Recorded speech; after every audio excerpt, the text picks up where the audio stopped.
Do we have a bit of banter? Do you need one? Do we need to do banter? I mean, banter? Banter, yeah. Banter. What were you... Banter? Okay, maybe not. I was surprised by this movie in many ways. I gotta say, I was regretting my decision. I think this would be something I'd show to my kids. Oh, that's good to hear. I think it's about a father's love for his child. Oh, absolutely, yes. And a complete stranger's love for that man's They child. wore really ugly outfits. Puke yellow, prom night, pale blue, you know. I don't even know where to start with this Definitely film. not a movie I would consider watching unless you told me to. Hello, my name's Michael Caine. And my name's Michael Caine. And this here is a cog. And if you don't know, in this podcast, I, Michael Caine, along with me, Michael Caine, interview a guest about their favourite movie. Michael, who are we interviewing today? it's actually Derek here.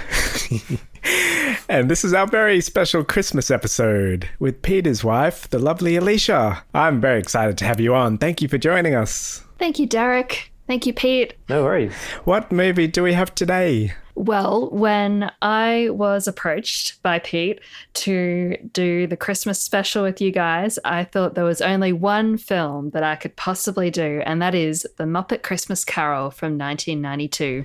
Yay! Or as I like to call it, hello, my name's Michael Caine. It's Christmas. Not many people know that. Or as I like to call it, Gonzo and Rizzo introduce children to literature. Nice. Or as I'd like to call it, Michael Caine's Christmas Carol. There's going to be a lot of Michael Caine in As this. you probably guessed, Michael Caine's in this movie. I'm going to give a synopsis. Cool. It's a retelling of the classic Dickens tale of Ebenezer Scrooge. Miser extraordinaire. I just can't stop thinking about Michael Caine now. He is held accountable for his dastardly ways during nighttime visitations by the ghosts of Christmas past, present, and future. It's a very brief synopsis. Does it end up with a happy ending? I can't remember. Don't think so. No. Well, it's Michael Caine. Normally they're pretty violent films. This movie, Alicia, what spurned this on? Well, The Muppet Christmas Carol has become a bit of a family tradition. I don't know how it started, but I don't think it's going to end anytime soon. Every year we like to get together to watch Muppet's Christmas Carol, and it's like our family Christmas anthem in a way. We quote it all the time. Wow.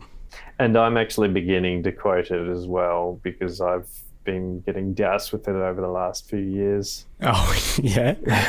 Yeah. When Alicia was talking about this movie as the one that she wanted to do, and I was looking up information about it, all of the songs just started to play in the back of my head just endlessly. Well, that's the thing. We actually watched this all together last Christmas. And this was the first You're time. part of the tradition. I am. It's like a virus. That was the first time I ever saw it. But now I watched it again just in prep for this. And those tunes, they hit you. They're very, memorable. When was the first time you saw it, Alicia? I actually have no idea when the first time I saw it was. I was trying to think of this, and I was very young when it came out in the cinemas. So I don't think I saw it then. I think it was later on. But it's just become so much a part of my family and Christmas that it's almost as though there was never a time when I didn't know what the Muppets Christmas Carol was. Oh, yeah. Wow. And Pete, would you say you're a Christmassy guy? Look, I love the feeling of Christmas when it comes around. I think as I've got a little bit older, I'm trying not to pay too much attention to all of the advertising and stuff you're bombarded with, and just focus on the stuff that I enjoy about Christmas, which is holidays and family and complaining that I'm not getting enough rest. Yeah, because I was going to ask you, how much has Alicia changed that? Because it's all about Christmas with you, Alicia, right? Our family do Christmas like, I don't know how to explain it. My mum is extremely into Christmas. She's recently had a countdown of the number of nativity scenes she has in the house, and I think she might have got to around 33. Oh, Oh, God. wow. I feel like that's a good indicator of how Christmas rolls in our family. Yeah, and they've got the big tree, and they've got the train set around the tree, and everyone there's the invite that everyone receives to come and set up the Christmas tree, which is another one. Christmas is not a tradition in the terms of it being a day. It is. There's a build up to it. There's all of these things that go on. There's the making of the pudding, and it's a festival. It's a festival. it's a never ending festival. We have the Christmas before the Christmas. Yeah, basically. And then the Christmas that happens just before the Christmas. There is so much. And then we have the Christmas that happens after Christmas. Oh, wow. Yeah, that's where we all go on holiday and continue to eat all the food that's left over from Christmas. Because there were... Oh, sorry. No, I was just going to say it lasts basically till the next Christmas. For a whole year. Because there were other Christmas films as well that were sort of on this list, weren't there? There were. I am very much into Christmas films.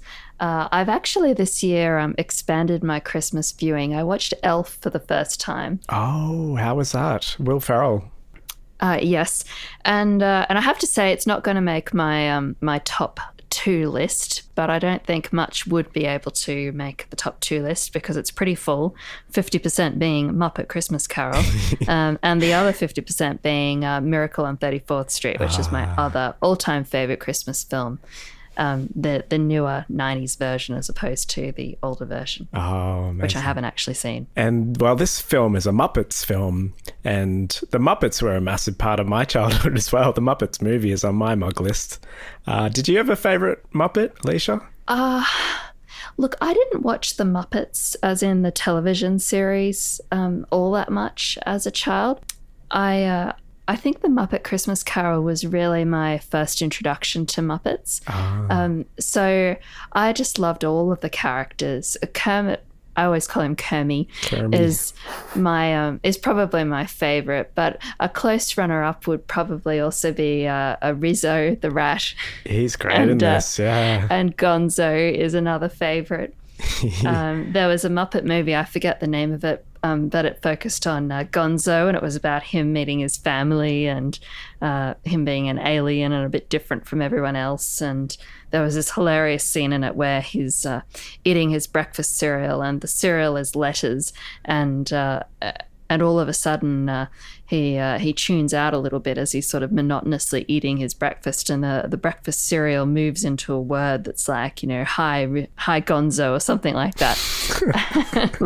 It's just so bizarre and quirky, but it appealed to my sense of humor. Well, that's right, yeah. Was it about the movies for you, Derek, or was it more the television show? Oh, it was both, actually. There was, because the movie was first, that was 1979 when the first Muppet movie came out. And yeah, we had little puppets. My brother had Kermit and I had Fozzie Bear. That's awesome. Yeah, and there was the Rainbow Connection, that song, which made it onto the charts, It was like, it was a big thing. And, but yeah, the show as well with like Statler and Waldorf and all that stuff, all those jokes. I guess we can start talking about the background because it's Jim Henson was the creator, and they're Muppets, which are marionettes crossed with puppets, which is where the name came from. And he created that with his wife Jane in 1955. But he sort of started doing the Muppet Show in 76 to 81, and then the Muppet movie came out in 1979. But it was his son who made this one, the Muppet Christmas Carol, Brian Henson. And he also did Dinosaurs, the TV show. Did you guys watch that one? I loved Dinosaurs. I love that too. It was awesome. Not the mama. You didn't actually see the last episode, did you? You don't know about the last episode? No, I don't. I don't think so. I do either. I don't think you want to. Is it an asteroid? Yeah, they'll die. Oh God! It's seriously terrible. it's like climate change. I think it is. They'll die from climate change. They'll freeze to death. Oh no! The Ice Age. I'm not even joking either. Seriously, like they all die in the last episode. Oh man! Wow. Yeah. Sorry, I think I might have destroyed some childhoods. But he also did Sesame Street. Were you a Sesame Street fan, Alicia? I really enjoyed Sesame Street, but I must admit I wasn't like a big fan of it. I think I was probably more of a play school kid, actually. Oh, play school, yeah. Big Ted and Jemima. Indeed. I loved Jemima. In fact, Jemima was my imaginary friend. Oh, really? Very odd. She didn't talk much, did she? I honestly don't remember. I actually don't even know who Jemima is. Oh, it wasn't the play school. No. Actually, I'm mixing up Jemima. It was Benita. Benita was my imaginary friend. She was my favorite play school person. Oh, gotcha. You can't really call them characters. Were they the dolls that they just held on to and moved around in play school? Yeah, pretty much. Wasn't it? Oh, I see what you mean. Yeah. The people who were working on play school would play with the toys. They'd sort of play with the toys and the materials that they had there in a way that children would be playing with them, and so they'd introduce different concepts through play. Yeah. So they weren't puppets, in really. No. Yeah, this was 1992. It was the same year as Home Alone 2, Batman Returns, Aladdin. So there was lots of cool stuff in our childhood as well. What was your experience of 1992, Peter? Yeah, well, I mean, Home Alone 2 and Aladdin. Aladdin was just amazing.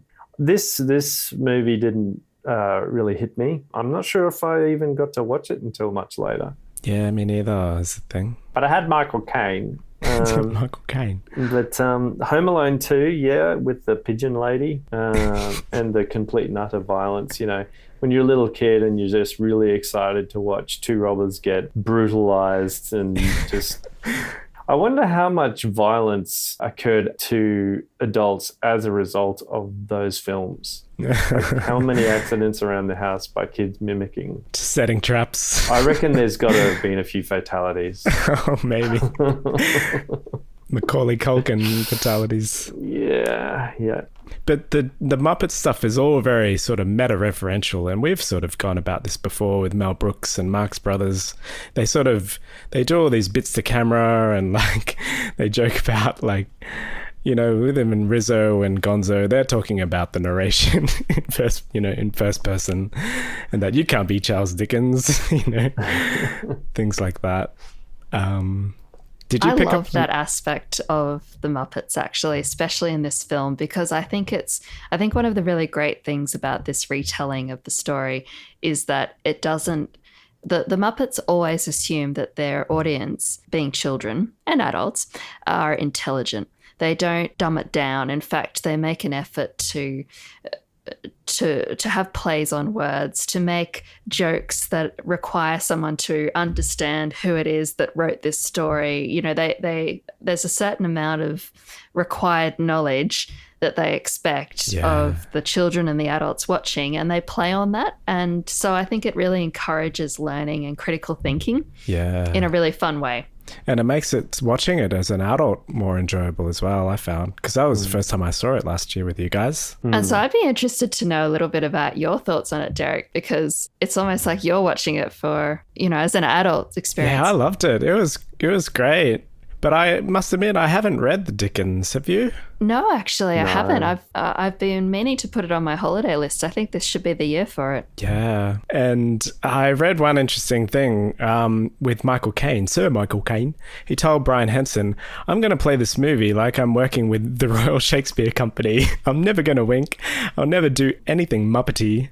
I'm going to play Scrooge as if it's an utterly dramatic role and there are no puppets around me. And Henson said, yeah, bang on. And you can see that in this film. You can so see that. And I think it really works too. Yeah. Because everyone around them is just crazy and he's just constantly being Scrooge the whole way through. And it's funny too when he's treating it so seriously and he's talking to this big person in a Muppet outfit and he's going, oh, spirit. Yeah. It's great. It really sells it for me. But Alicia, did it sort of paint your experience with seeing Michael Caine later, that this was your first? Look, I actually haven't seen too many Michael Caine movies. This is when I see Michael Caine, Michael Caine's image, I always think of the Muppet Christmas Carol. It's the movie I associate him with, and I actually think he'd be okay with that, because I was reading an interview with him recently, and he said that he actually did this film for his daughter. He at the time he was approached about the film. His daughter was very young, and she hadn't been able to see any of the films that he was in prior to this, because they were really adult films. He couldn't let a child see them. And so he said yes to the Muppet Christmas Carol because he desperately wanted a film that he was in that his daughter could see. Oh, amazing. And so really this is for her. And then he says that he now watches it with his grandchildren. Wow. So I think this is a really special film for him also. And I think it was also a special film for the people involved with the Muppets, because I understand that this was the first film produced by the company after the death of Jim Henson. Yeah. And so it's dedicated to him, and also a colleague who did the voice of a number of the characters who had passed away prior to Jim Henson. And so it's dedicated to both of them. And so I think that context really adds something to this film. It makes it, I think it already had a big heart, and I think that context solidifies it for the people watching it. It's palpable through the film, I think. Yeah, definitely. It's sort of passing on the torch as well to his son. It is, and I think it's a really nice story to be told as a vehicle for passing it on. Yeah, that's great.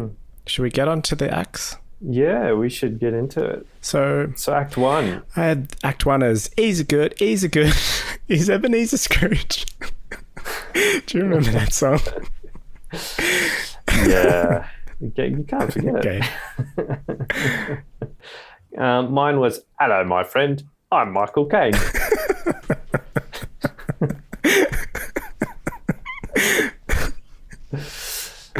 Alicia? My alternate title for Act 1 was Christmas is the Time for Money Collectors. Oh, yeah. I think that the first act, I think this whole movie is really made by the music, actually. I think together with Michael Caine taking this role so seriously in the best sense, and also the lyrics and the pace of the music really makes it. And I think that first act, the first song even, There's sets magic that in the air. dark tone. Yeah. Oh, not that song. No, it's A dark tone. There's magic in the air, my friends. I jumped again. That's a bit I'm later, going Derek. to kill you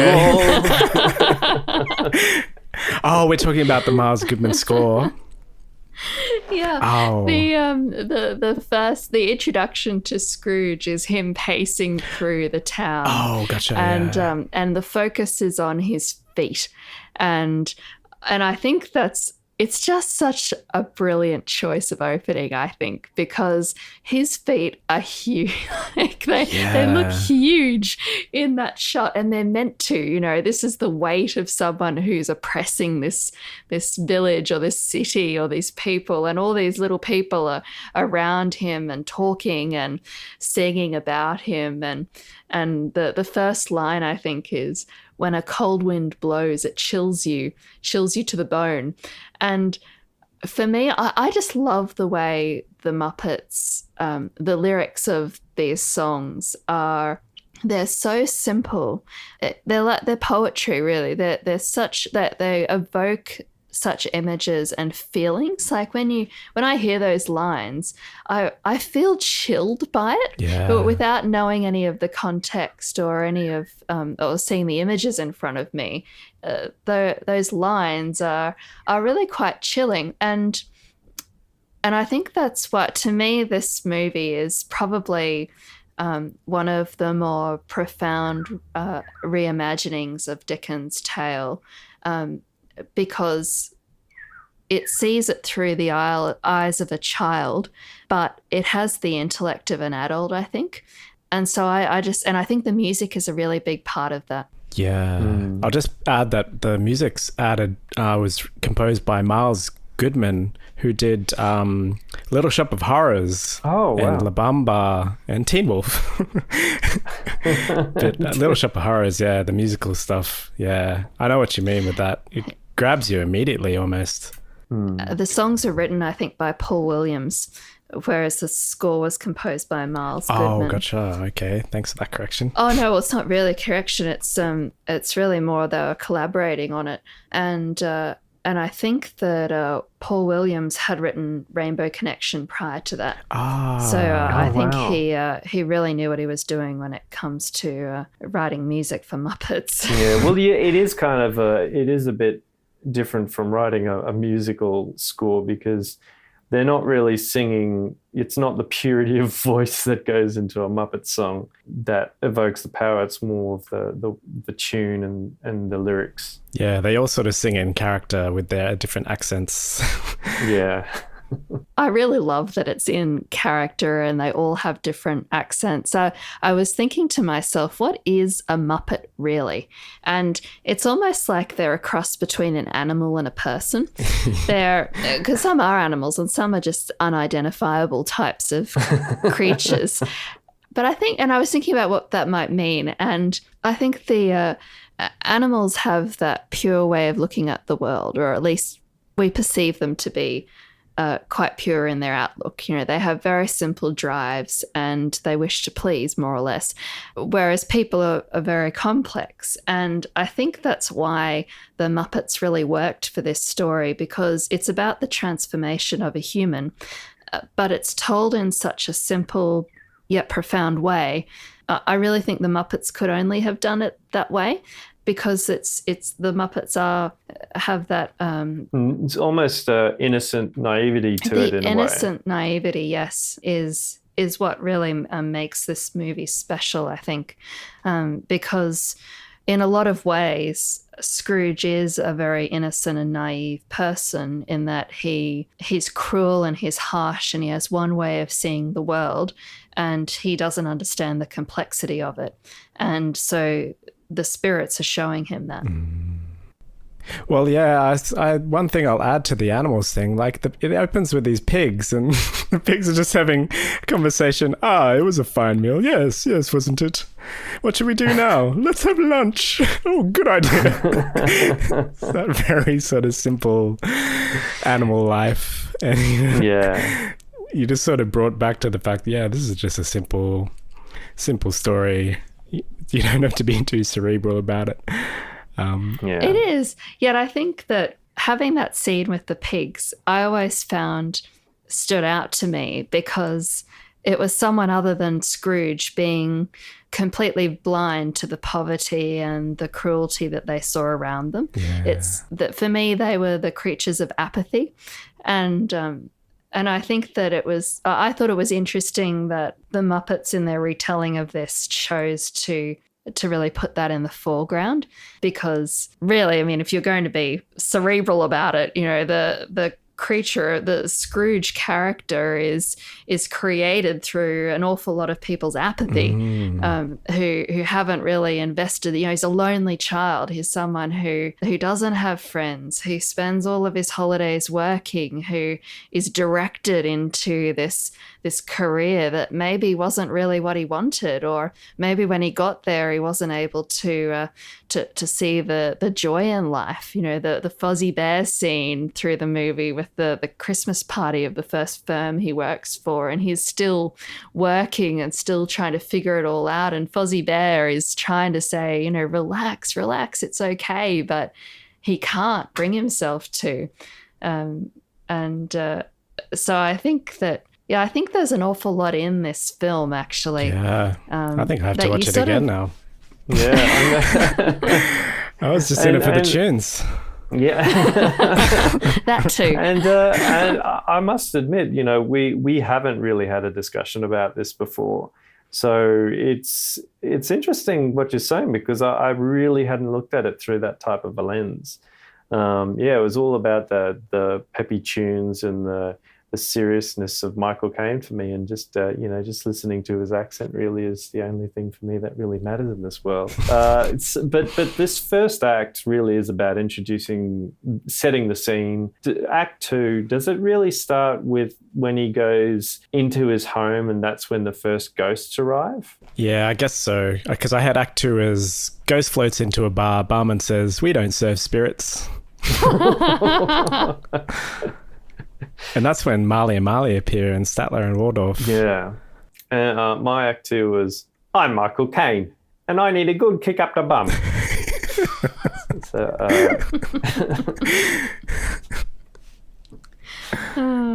Doesn't get old. Well, my Act 2 was jumping ahead just a little bit, and it was what can Tiny Tim not do? Oh, yeah. He's just a picture of perfection. For me, Act 2 is, although it starts in that dark place in the house with the Marley and Marley brothers and then the ghosts start appearing, I think that Tiny Tim is, who's also introduced in Act 2 by the ghost of Christmas Present. And I think it's Tiny Tim that starts the catalyst of change in Scrooge. And he's sort of revered as this very small, quiet child, but very reflective also, and seems to be able to speak his mind. And I think that strength of character appeals to Scrooge's character because he, up until that point, he's disgusted with weakness, and he sees weakness all around him in his clerks who want to have time off for Christmas, and in his brother who he sees as not managing his money or his family well, and in his clients, the people who have mortgages through him who can't seem to pay their bills on time. And he doesn't understand that the world is more complex than you either can pay your bills, or you are dedicated to work, or you are not. Yeah. And I think he sees that Tiny Tim has this remarkable strength of character, yet he is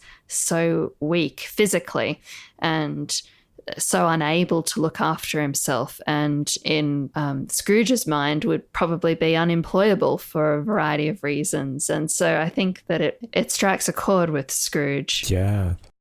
Yeah, I mean, once again, you just introduced a concept I had not even considered. Yeah, that's profound. I like it. I'm a big Muppets fan. Yeah. I guess this what happens when you watch it every year. I've watched this film so many times that I didn't even need to watch it in preparation for this podcast. Yeah, man. I was running it through my mind thinking, I know all the songs and I know all the lines. Yeah. And the funny thing is that when you talk about this, when we talk about it outside, you're just singing the songs and enjoying just the joy of the movie. But there really is a lot of layers that I hadn't even really looked into, and find it quite fascinating because, I mean, it'd be interesting reading the book to see whether any of this is sort of reflected. So he does get introduced to the ghosts, and the first one's the Ghost of Christmas Past, which was so creepy. Even the first time I saw it, I was just chilled by that. She's that child. I gotta say, Alicia, that child freaks me out every time I see it. Well, do you know how they created that ethereal effect? No. They killed someone and took a photo of their body leaving, their soul leaving the body. No, Pete, this is a children's movie. Oh, right. Well, the children don't need to know. No, apparently, I was reading, they put that puppet in a big tank of baby oil with a green screen behind, and were filming the puppet through the baby oil. But then the baby oil got a bit too expensive, and so they had to use water, which didn't really interact with the puppet all that well. But they got the scenes they needed anyhow. That's cool, because it looks very flowy. Yeah, I was interested to know that, because every time I saw that ghost, it really did look a little bit apart from the other Muppets. It didn't seem quite as you could pick up and touch it. And I wondered how they got that effect. I actually thought the whole thing was a digital effect. But no, it's not. Yeah, it looks amazing. It's got these really pale eyes. But they go into their past and you find out a little bit of history about his first love. Yeah. Yes, well, it's actually it's interesting to note that in the original release of this film, and which was actually the original that I saw with my brothers, there's this whole song that his past love sings. That's admittedly a quite a slow part of the film, and I'm not afraid to say that my brothers and I used to fast forward it. But you do that when you're kids. Yeah. But it's actually been cut out since then. Apparently in the test runs with children, it was they saw that it was a bit slow and kids probably wanted to fast forward it, and so they cut it out. Oh, wow. So the past love doesn't really get as much airtime as originally. Well, I never saw that version. Yeah. Did you, Pete? No. I think I have since seen that song, and it was, it being the childlike person I am, I wanted to fast forward as well. So that's the past, and then we get the present of that big guy of "Know Me Better Man." Yeah, and there was a nice line in there. You're a little absent-minded spirit. And he says, no, I'm a large absent-minded spirit. I love that. Yeah, and he ages throughout the entire process. So I thought that was kind of clever. Oh, does he? Yeah, he does. He gets older and older as just throughout that small piece of the present. Oh, I didn't notice that. Like his hair is grey or something. But there was like a heartbreaking scene with Fred and his wife Clara where they play the yes or no game, and they bring it in as an unwanted creature, and then you find out they're talking about Ebenezer, and it's heartbreaking when you see the look on his face. Kind of face that only Michael Caine could do. Were there any parts of this that are your particular favourite, Alicia? I loved The Ghost of Christmas Present, actually. I loved the lighting of it. It was so warm. It just made you feel like you were at a Christmas day. And I really loved the music in this part of it.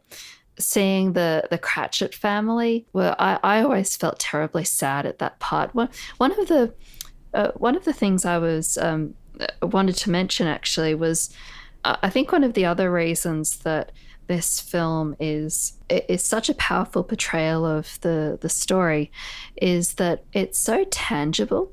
You've always got the scene of the Cratchits and Tiny Tim and all of those things, but it's the roasting of the turkey and the sitting at the table and I think the fact that I say the people, but the Muppets that are there that are so lifelike, but not at the same time, and it's also I'll jump just briefly forward to the end, but one of the ways that Scrooge makes up for or tries to start amending his ways is by purchasing a beautiful Christmas dinner and all these gifts on the way, and he's got people holding the gifts and taking them, and it's showing, and I think this is where the childlike component comes in. It's saying, okay, well, he's physically using his wealth to purchase all of these things, and then he's giving it away, and as part of that, he's being brought into the families that he's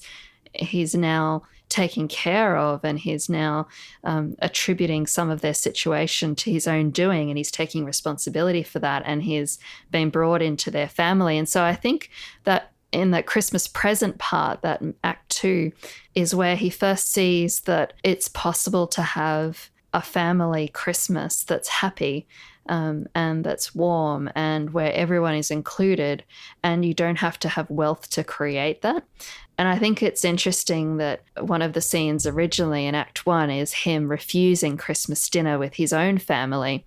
And it's almost as though he's afraid to go in some ways because it's so, it's the immediate reaction. This character is so set on being cruel, almost for the sake of being cruel. It's almost like he's forgotten why he's being like this. It's just a way of life now. And so I think physically being able to see how their family interacts, the Cratchit's family interacts at Christmas is very powerful. Yeah, wow. This is incredibly deep stuff. I have to refer to my note about Miss Piggy being Yoda.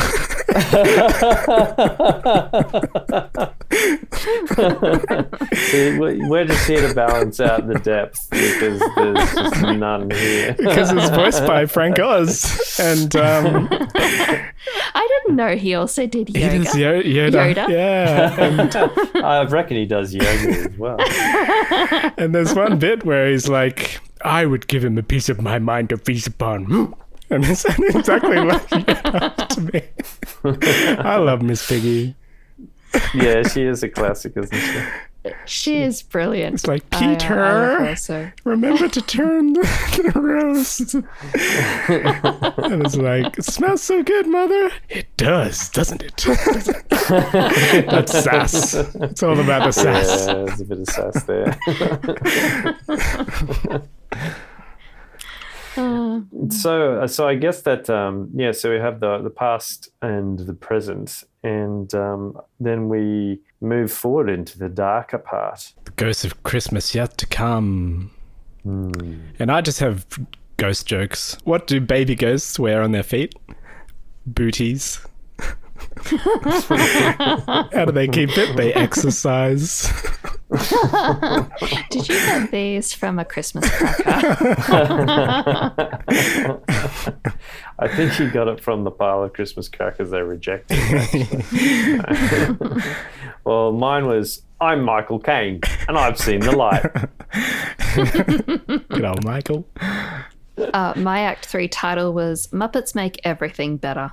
Ah, they do. Yeah, they do. They do. I feel like watching this again. I really do now. Oh my gosh, there's like so much deepness. Yeah. I'm going to be looking at every animal and thinking, did they pick that animal specifically for that? Why is this vegetable talking to me?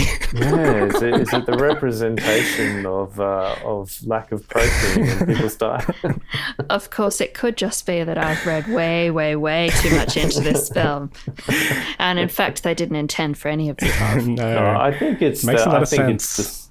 Yeah, it makes a lot of sense, and I think it's the seriousness of Michael Caine that just brings it through, makes it think deep. And so this is the act where he sees his grave. More gravy than of the grave.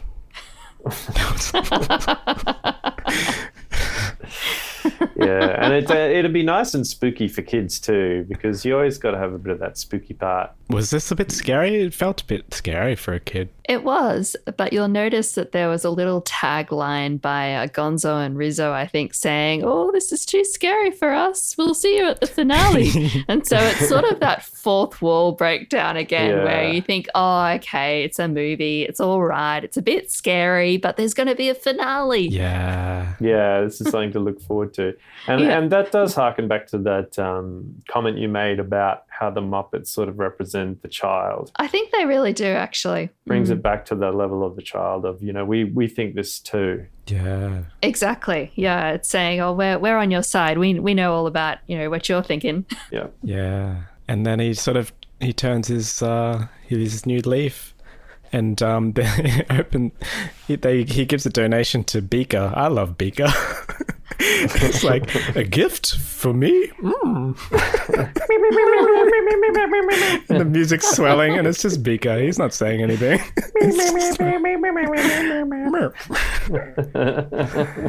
But then Michael Caine breaks into song. That was amazing. Yeah. I also read an interview where he said, Michael Caine, that is, that sometimes he's asked whether he's ever sung in a movie, and he says, "Oh, yes, I have." And then the person says, "Oh, who did you sing with?" And he says, "Kermit the Frog."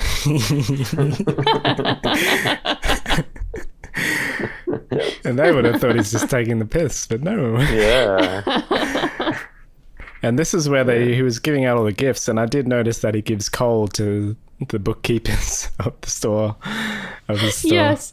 That was great. And they're all, they could have easily just had, shoebox wrapped in wrapping paper style presents, unidentifiable gifts. But they had specific gifts for all, like there was a little piece of cheese for the mice that were in this tiny little crack of the wall, and then the coal for the bookmakers, and he's writing to my bookmakers, and it's really to me it was saying, at the time of watching it, you think, oh, isn't that cute, isn't that sweet, but you sort of think, well, it's really showing that the seriousness with which he's taking his new approach to life. It's not just going to be a broad brush, oh, I'm going to do this, that, and the other. It's, oh, okay, I can see a specific need there and there and there, and I'm going to do this, this, and this to sort it out. I really liked that. Yeah. And then finally he meets up with the Cratchits, and he says, "Oh, raise your salary." And Miss Piggy's all pissed off, and she's going, "I'm about to raise you right off the pavement." Oh, Miss Piggy. It's such a nice moment, isn't it? And it has a really uplifting end where they're singing, and yeah, Tiny Tim lives. What more could you ask for? Yep. Yes. Well, an interesting thing about that last scene, which I always wondered when I saw it, Scrooge's brother, his wife, is not in that scene. And I always wondered why that was the case. And I thought, oh, maybe she was not really such a major character. But I thought, well, that's a bit rough, though, isn't it? But apparently she just wasn't available that day when they were shooting. Oh. And I hadn't realized that there was all this sort of conspiracy around it. Like, oh, maybe, Scrooge's brother is going down the way of Scrooge and so on and so forth. And so I found this website where they were like dispelling the rumor. Oh, wow. Gosh. So there are other people who watch this fanatically. Apparently. I'm not alone. It's always nice to know. Actually, I can see a lot of Alicia coming out of this film, because when Alicia's looking at presents and we'll be just walking along and she says, oh, that'll be perfect for that person, and that specific buying something specifically tailored to a person, and I'm like, let's get a candle. Candle sounds good. Not that bad, but close, I think, sometimes. Unless it's a guy. I know exactly what a guy wants, and that's a Nerf gun. I'm not sure this is correct, Oh, Pete. really? I'm pretty sure that Kris Kringle present went down pretty well. All the guys were looking on enviously because he got a Nerf gun. Oh, Nerf. Nice. See? Derek. Whose side are you on? Why? Well, I am editing this together, so. Were there any final thoughts of the film? I just love this film, as I think is probably very obvious at this point in the podcast.